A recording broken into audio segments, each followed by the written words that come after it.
무화과 키우기 2년차 네 번째 영상이고요. 이번에는 열매가 안 커지는 이유, 열매를 더 크게 만드는 방법, 그리고 열매에 망을 쌓는 걸 보여드릴게요. 먼저 날짜별로 열매 크기를 좀 볼게요. 6월 30일이고요. 7월 15일이에요. 열매가 그렇게 크지 않죠? 알사탕 정도 크기예요. 7월 23일에도 큰 차이가 없어요. 이런 것 때문에 남들 무화과는 엄청 크던데 우리 집 열매는 왜 작나요? 하고 물어보는 분들이 많으세요. 그냥 작기만 한 게 아니고 몇 달째 크기가 변화가 없죠. 그래서 걱정하는 분들이 많으시더라고요. 근데 걱정 안 하셔도 돼요. 시간에 따라서 열매 크기가 어떻게 자라는지를 보면 처음에 열매가 생기자마자 크기가 급격하게 커지고요. 정확히 며칠인지는 모르겠는데 대략 한 달 정도는 커지는 것 같아요. 그러다가 어느 순간부터는 열매가 더 이상 안 커져요. 똑같은 크기로 거의 2달 가까이 대부분의 시간을 보내고요. 도대체 언제 익는 거지? 하고 궁금할 때쯤 갑자기 커지기 시작해요.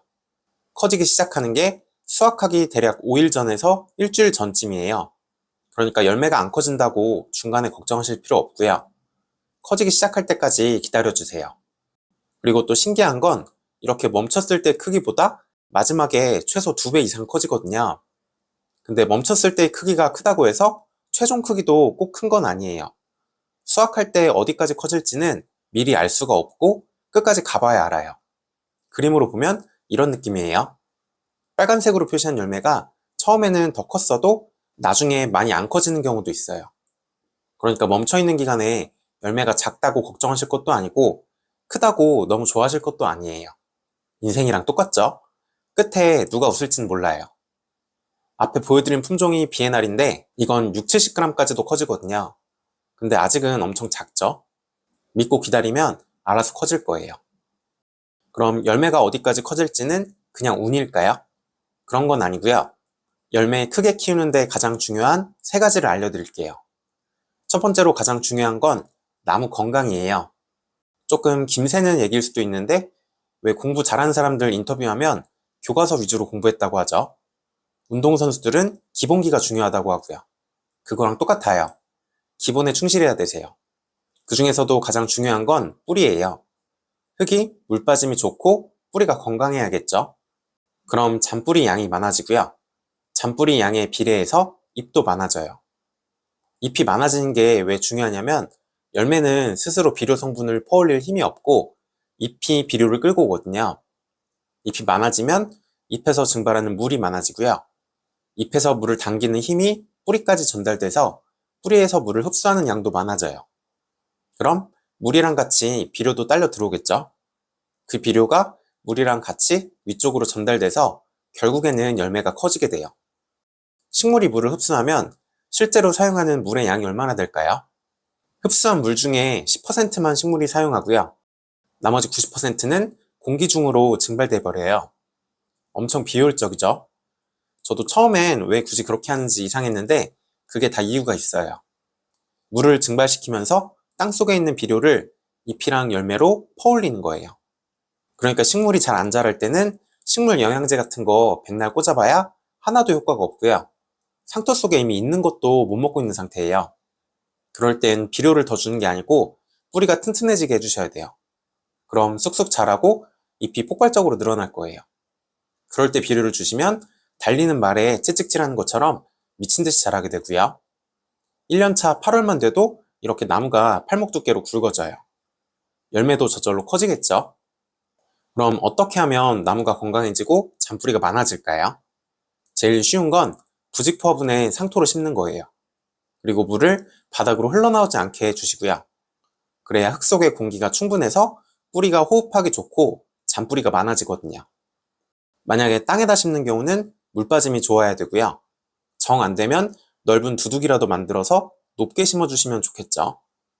대부분 과일나무가 물 빠짐이 좋게 심으라고 하는데 그런 얘기가 괜히 있는 게 아니에요. 뿌리 건강이 열매가 커지는데 제일 중요해요. 그 다음에 두 번째는 열매가 생긴 직후에는 질소 비료가 충분히 있어야 돼요. 질소는 세포가 분열할 때 필요하거든요. 근데 세포 분열은 열매가 생기자마자 바로 진행돼서 세포 숫자는 처음에 결정돼 버리고요. 나중에 열매가 커질 땐 세포 숫자는 안 바뀌고 이미 있는 세포가 커지기만 하는 거예요. 그러니까 열매가 처음 막 생겼을 때 질소가 충분해야 세포 분열을 많이 해서 세포수가 많아지겠죠.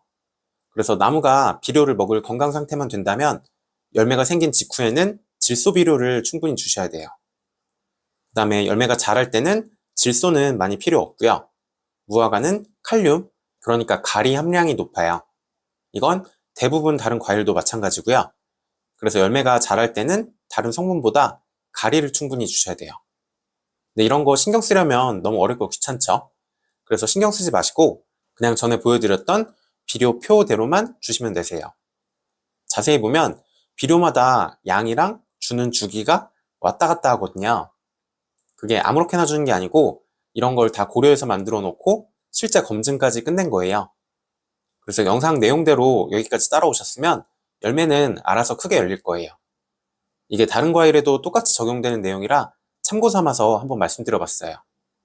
여기까지는 저희가 조절할 수 있는 영역이고요. 저희가 바꿀 수는 없지만 열매 크기에 영향을 주는 요인이 더 있긴 있어요. 첫 번째가 품종이에요. 당연히 품종마다 열매가 작은 것도 있고 큰 것도 있겠죠. 두 번째는 화분에 심으면 같은 품종도 열매가 좀 작아지고요. 땅에 심으시면 열매가 커져요. 화분에 심으면 평균적으로 소과종은 20g, 중과종은 40g, 대과종은 70g 정도가 나오고요. 땅에 심으면 소과종이 40g, 중과종이 60g, 대과종은 100g 정도 생각하시면 대충 맞아요. 마지막으로 나무 나이도 영향을 주는 경우가 있어요. 물론 저랑 똑같이 키우시면 나무 나이랑 열매 크기는 상관이 없어요. 이게 작년 1년차 열매인데 엄청 크죠? 나무 굵기나 크기도 1년차나 5년차나 큰 차이가 없거든요. 물론 삽목을 봄에 늦게 하거나 묘목을 늦게 심으시면 1년 차에는 나무도 많이 못 크고 열매도 좀 작을 수 있어요.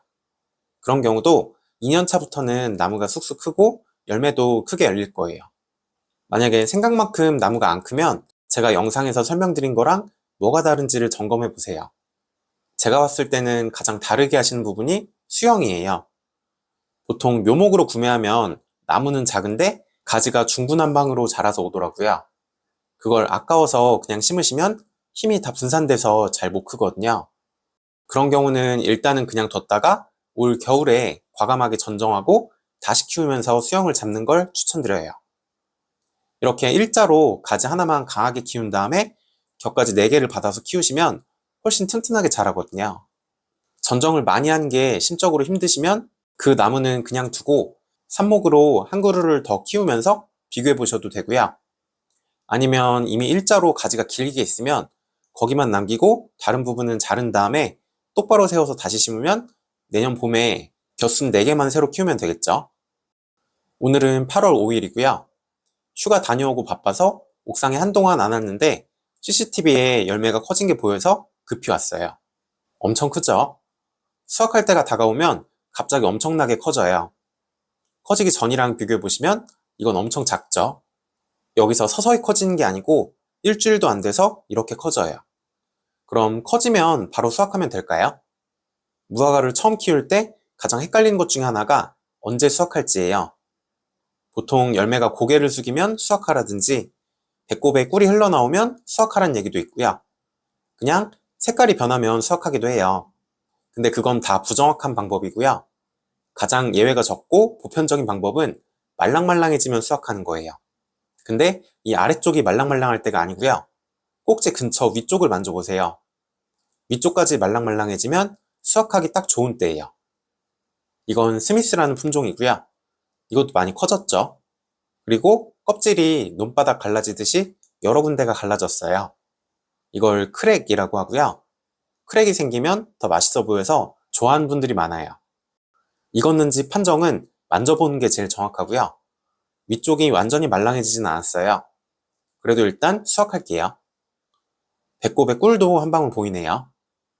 위쪽이 얼마나 말랑해졌을 때 수확할지는 품종마다 달라요. 스미스는 완전히 다 익은 상태에서 하루 이틀만 더 지나도 열매가 상하기 시작하고요.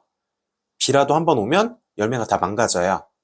원래는 내일 정도 수확하면 좋을 텐데 제가 옥상에 3일에 한 번 정도만 오거든요.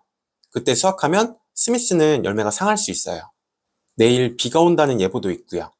그래서 위쪽이 완전히 말랑해지진 않았지만 오늘 수확했어요. 이건 화이트 앤 화이트 마데이라라는 품종이고요. 이것도 다 익고 조금만 지나도 상하는 품종이에요. 아무리 그래도 이건 너무 딱딱하네요. 아직 수확할 수는 없고요. 이건 위쪽도 꽤 말랑해졌어요. 보통 껍질이 노란색인 품종, 그리고 조생종으로 일찍 익는 품종들이 열매가 쉽게 상하는 경우가 많아요. 그래서 그런 품종들은 100% 다 안 익었어도 위쪽이 어느 정도만 말랑해지면 빨리 수확해야 되고요. 껍질이 검은색이면서 만생종으로 늦게 익는 품종들은 다 익고 며칠씩 더 놔둬도 열매가 멀쩡한 게 많아요. 그런 건 충분히 익을 때까지 놔뒀다가 수확해도 되겠죠. 그래서 품종에 따라서, 그리고 얼마나 자주 방문할 수 있는지에 따라서 얼마나 말랑할 때 수확할지는 결정하시면 되고요. 개인의 취향에 따라서도 조금 덜 익은 걸 선호하실 수도 있고 완전히 익은 걸 좋아하실 수도 있어요. 얼만큼 말랑할 때가 나한테 맞는지 몇 번 수확하다 보면 정할 수 있으실 거예요. 주의하실 건 열매를 수확했을 때 꼭지랑 나무에서 흰색 수액이 나오면 안 돼요. 지금은 한 방울도 안 나오죠. 조금 일찍 따서 한 방울 정도 맺히는 건 괜찮은데 너무 일찍 수확하면 흰색 수액이 뚝뚝 떨어지거든요. 그럴 때 드시면 수액 속에 들어있는 피신이라는 단백질 분해 요소 때문에 혀랑 입술이 따끔거리실 거예요. 가끔 무화과에 알러지가 있다는 분들이 계신데 제가 지금까지 본 분들 중에 진짜로 알러지가 있는 분은 한 분도 없었고요. 전부 다 덜 익은 무화과를 드셔서 그랬어요. 알러지 있다는 분들도 제가 드린 무화과는 아무 이상 없이 잘 드시거든요. 무화과는 열매를 보호하려고 익기 전까지는 껍질 속에 흰색 수액이 가득 차 있어요. 그래서 안 익었을 땐 새나 벌레도 못 건드리고요. 참 똑똑한 나무죠. 그러다 익어가면서 껍질 아래쪽부터 점점 수액이 사라져요. 껍질 위쪽까지 수액이 사라지는 시기가 완전히 익었을 땐 아니고 80% 정도 익었을 때예요. 그러니까 수확하고 수액이 뚝뚝 흘러나올 정도면 반도 안 익었다는 뜻이고요. 사 먹는 무화과는 마트에서 사든 인터넷에서 사든 다 그런 상태예요. 그래서 진짜 무화과 맛을 모르는 분들이 엄청 많아요. 흰색 수액 맛을 무화과 맛이라고 하시더라고요. 근데 그건 무화과 풋내고요. 제대로 익은 무화과는 모든 과일 중에 가장 당도가 높아요. 수박, 딸기 이런 것보다 2배 이상 달콤하고요. 품종마다 독특한 맛과 향이 있어요. 무엇을 상상하든 그 이상의 맛을 느끼실 거예요. 사진만 봐도 엄청날 것 같죠? 이런 맛은 직접 키워서 다 익은 다음에 수확하셔야지만 느낄 수 있어요. 근데 직접 키우면서도 안 익었을 때 수확하면 억울하겠죠? 그래서 충분히 익어서 수액이 안 나올 때 수확하셔야 제대로 된 맛을 느낄 수 있고 혀나 입술이 다칠 일도 없어요. 제대로 익었는지는 열매를 잘라봐도 알 수 있어요. 일단 무화과를 씻을 때는 배꼽에 물이 들어가지 않게 해주세요. 뒤집지 말고 이렇게 세워서 흐르는 물에 씻으면 배꼽에 물이 안 들어가고요. 무농약으로 키웠으니까 대충만 씻어도 돼요. 그 다음에 꼭지는 잘라주세요. 사 먹는 건 여기서 흰색 수액이 많이 나올 거예요. 그럴 땐 위쪽 껍질은 좀 잘라주세요. 직접 키운 건 제때 수확하면 한 방울도 안 나오고요. 세로로 반을 잘라서 안을 확인해 주세요. 잘랐을 때 껍질에 가까운 쪽이 너무 흰색이면 안 돼요. 이건 약간 노란빛이 돌죠. 만약에 너무 흰색이면 수액이 들어있는 거거든요. 그럴 땐 껍질 쪽을 잘라주세요. 대부분의 사 먹는 무화과는 수액 때문에 바깥쪽을 잘라야 될 거예요. 열매 몇 개를 볼게요. 일부러 좀 덜 익은 것도 따왔어요. 이거는 보시면 바깥쪽이 흰색이죠. 완전 새하얗진 않으니까 수액이 거의 없을 만큼은 익었고요. 그래도 좀 덜 익은 상태예요. 이럴 땐 제맛이 안 나고요. 다른 사람들이 품종 평가한 걸 볼 때 이렇게 하얀 상태에서 평가한 건 엉터리예요.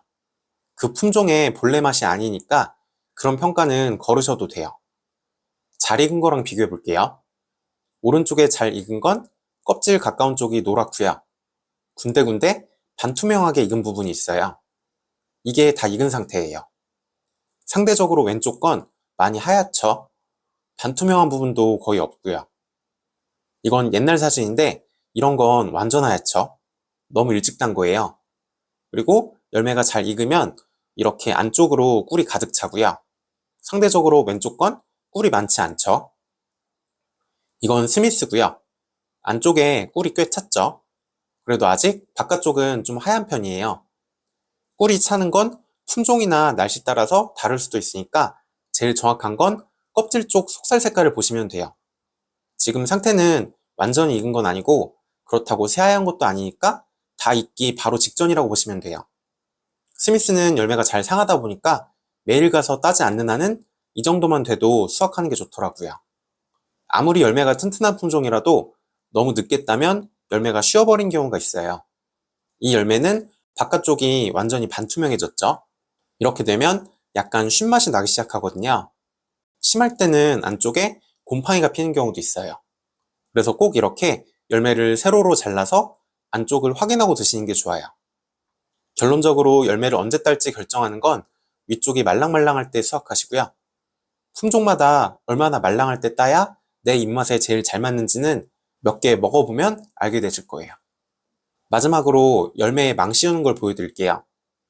말벌이랑 새들이 무화과를 정말 좋아하거든요. 거기다 농약도 안 치고 키우니까 온갖 벌레들이 다 달려들어요. 그래서 열매가 익어가면 망을 씌워주는 게 좋아요. 이건 VDS라는 품종인데 빨간색으로 색이 변하고 있죠. 이렇게 색이 변하거나 커지기 시작하면 그때 씌워주시면 되고요. 미리 씌울 필요는 없어요. 안 익었을 땐 수액 때문에 아무도 못 건드리거든요. 이게 열매 망이고요. 원래는 열매용이 아니고 비누 거품망이라는 제품이에요. 거기에 이 검은색 코드락이라는 걸 따로 사서 끼워줄 거예요. 이렇게 끼워놓고 계속 재활용하면 되세요. 망을 씌운 다음에 코드락을 조여주시면 바람이 불어도 안 빠지겠죠? 나중에 수확할 땐 다시 코드락을 눌러서 풀어주시고요. 옆에 있는 다른 열매에다 씌워주세요. 이렇게 먼저 익는 것부터 씌운 다음에 익을 때마다 다른 열매에 씌우시면 열매 개수보다 망은 훨씬 조금만 있어도 되겠죠? 저도 작년에 열매가 958개, 그러니까 거의 1000개였는데 열매 망은 200개밖에 없어요. 200개로도 충분해요. 대충 최대 열매 개수에서 5분의 1 정도만 있어도 아주 충분해요. 그리고 재활용할 수 있는 게 큰 장점이에요.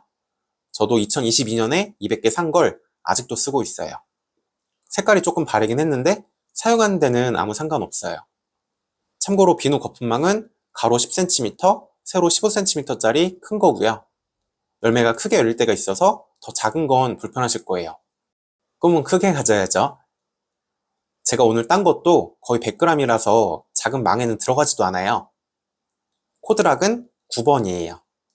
제가 판매하는 건 아니고 소개만 하는 거지만 더보기 눌러보시면 링크를 남겨놓을게요.